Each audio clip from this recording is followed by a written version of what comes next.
Situation అంటే soft ball కి చాలా కాంపిటీషన్ పెరిగింది ఇప్పుడు. చాలా పెరిగింది. Okay. ఎందుకంటే ఒక్కొక్క స్టేజ్ కి వచ్చేసరికి అంటే ఒక నేషనల్ టీమ్ లో కానీ డిస్ట్రిక్ట్ టీమ్ లోకి రావడానికి కూడా ప్లేయర్స్ ని తీయలేకపోతున్నాం. అంత కాంపిటీషన్ పెరిగింది. ఒక్క నేషనల్ సెలెక్షన్స్ కి మాకు 60 మెంబర్స్ వస్తారు.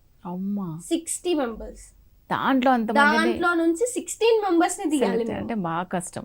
ప్రతి ఒక్క ప్లేయర్ కూడా బాగా ప్రతి పర్ఫామ్ ఒక్క చేసేవాళ్ళు. ప్లేయర్ ఇప్పుడు నాలో ఉన్నది వాళ్ళలో ఉండకపోవచ్చు, వాళ్ళలో ఉన్నది నాలో ఉండకపోవచ్చు, కానీ ఒక్కొక్క పాయింట్ మనకి చాలా ఇంపార్టెంట్. ఇంపార్టెంట్. 60 మెంబర్స్ నుంచి 16 తీయడం it's not so easy.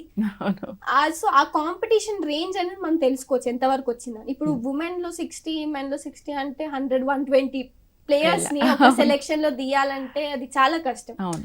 Competition అనేది పెరిగింది. చిన్న ఏజ్ నుంచే పిల్లలకి ఆసక్తి అని పెరిగి అదే ఇంట్రెస్టింగ్ గా ఉంది గేమ్ అనేది.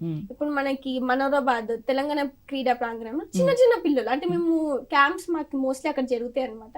సో ఆ ఏరియాలో ఉన్న చిన్న చిన్న పిల్లలు ఎంత అంటే లైక్ చాలా క్యూట్ గా ఆడతారు వాళ్ళు గేమ్.